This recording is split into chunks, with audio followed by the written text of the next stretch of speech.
Do I have weakness? I am nothing but weakness. I'm not naturally strong or fast or flexible. I'm certainly not the smartest person in the world. I get emotional over stupid things. I eat the wrong foods. I don't sleep enough. I procrastinate and I waste time. I care too much about meaningless things and not enough about important things. My ego is too big. My mind is too small, often trapped inside itself. Now, all that being said, I have a saying. A person's strength is often their biggest weakness, but their weaknesses can become strengths. Success, guys, a very, very lonely road, man. Along that road, you're not going to see too many friends. You see your shadow most often. You got to trust in the heart of hearts. Inside what you're doing, what you believe in is a worthy cause, a winnable fight. I wish I could tell you you're tired, go take a break. I wish I could tell you tired, rest for a year. I wish I could tell you that it's gonna get easier. I wish I could tell you it's gonna get easier. I wish I could tell you that if you just keep going, it's gonna get lighter.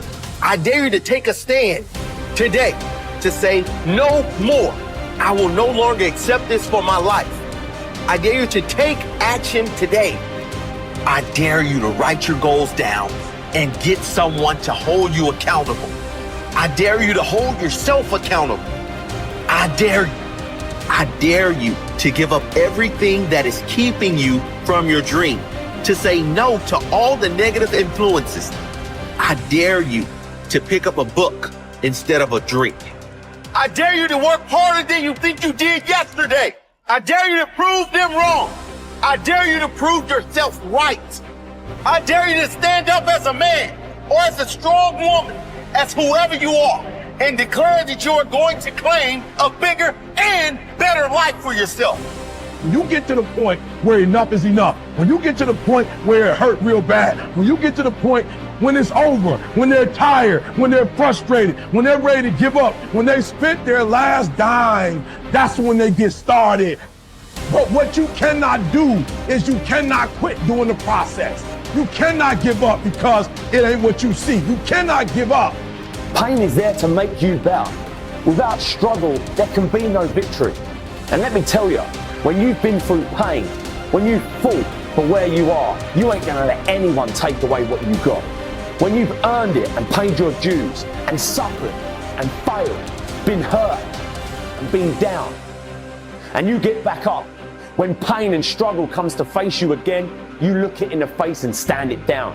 Because you've been through too much. You're too strong now. Everything that has happened to you up until this point has made you who you are. And it will continue to mold you into who you will be. How do you overcome the suffering of life? Is be a better person.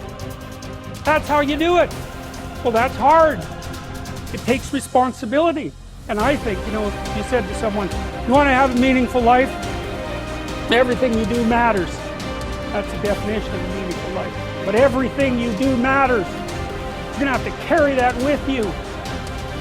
Or do you want to just forget about the whole meaning thing and then you don't have any responsibility because who the hell cares? That you can wander through life doing whatever you want, gratifying impulsive desires for how useful that's going to be. And you're stuck in meaninglessness, but you don't have any responsibility. Which one do you want? Well, ask yourself, which one are you pursuing?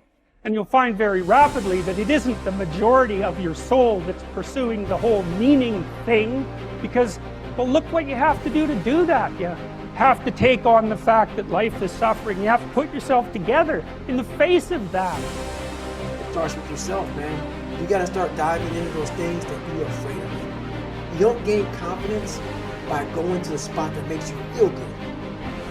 It's gonna be a false reality.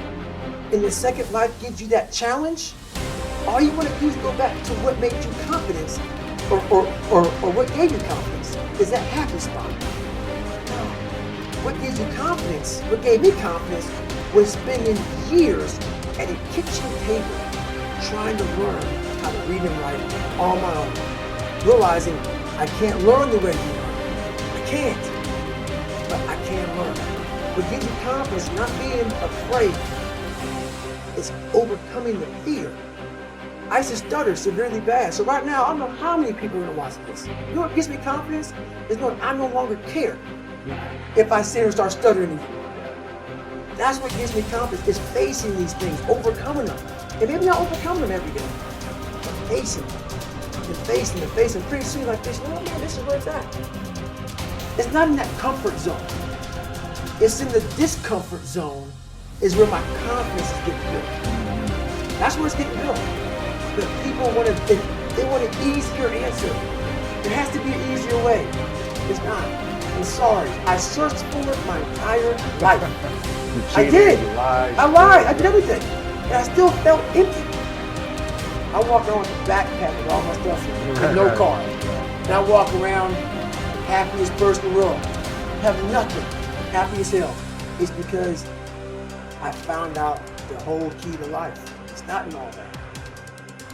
Have to face yourself. So many people live to be 100 years old and they die miserable, having everything, because they never examine. I call it my live autopsy. You never examine this.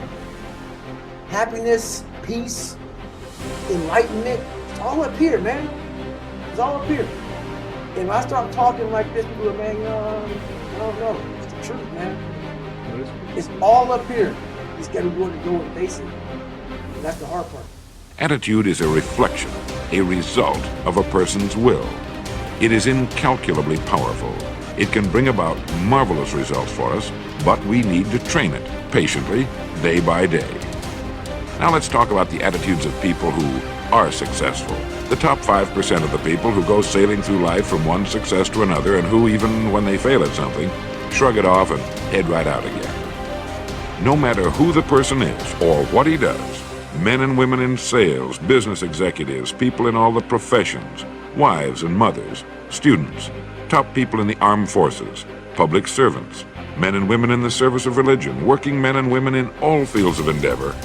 Wherever you find a person doing an outstanding job and getting outstanding results, you will find a person with the right kind of attitude.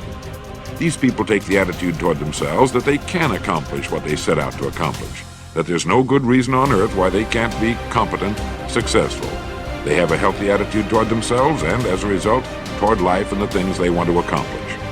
And because of this, they achieve some remarkable things, and they come to be called successful, outstanding, brilliant, lucky, and a lot of other things. They're quite frequently no more brilliant or outstanding than the majority of the people by whom they're surrounded. But they did develop the right attitude, and they found their accomplishments not too difficult, and many times surprisingly easy, simply because it seems that so few are really trying, really believe in themselves. Successful people come in all shapes and sizes and in widely varying degrees of intelligence, background, and so on. But they all have one thing in common. They expect more good out of life than bad. They expect to succeed more than they fail.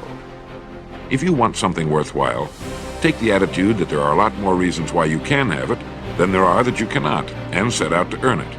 Go after it, work at it, ask for it, and 9 times out of 10, you'll get it. Our environment is really a mirror of our mental attitude. If we don't like our environment, we have to change our attitude first. Your ability and willingness to discipline yourself to accept personal responsibility for your life are essential to happiness, health, success, achievement, and personal leadership. Accepting responsibility is one of the hardest of all disciplines, but without it, no success is possible. The failure to accept responsibility and the attempt to foist responsibility for things in your life that make you unhappy onto other people, institutions, and situations completely distort cause and effect, undermine your character, weaken your resolve, and diminish your humanity. They lead to making endless excuses. There is a direct relationship between the acceptance of responsibility and the amount of personal control you feel you have over your life. This means that the more you accept responsibility, the greater sense of control you experience. There is also a direct relationship between the amount of control you feel you have and how positive you feel. The more you feel that you have a high sense of control in the important areas of your life, the more positive and happy you are in everything you do. When you accept responsibility, You feel strong, powerful, and purposeful. Accepting responsibility eliminates the negative emotions that rob you of happiness and contentment.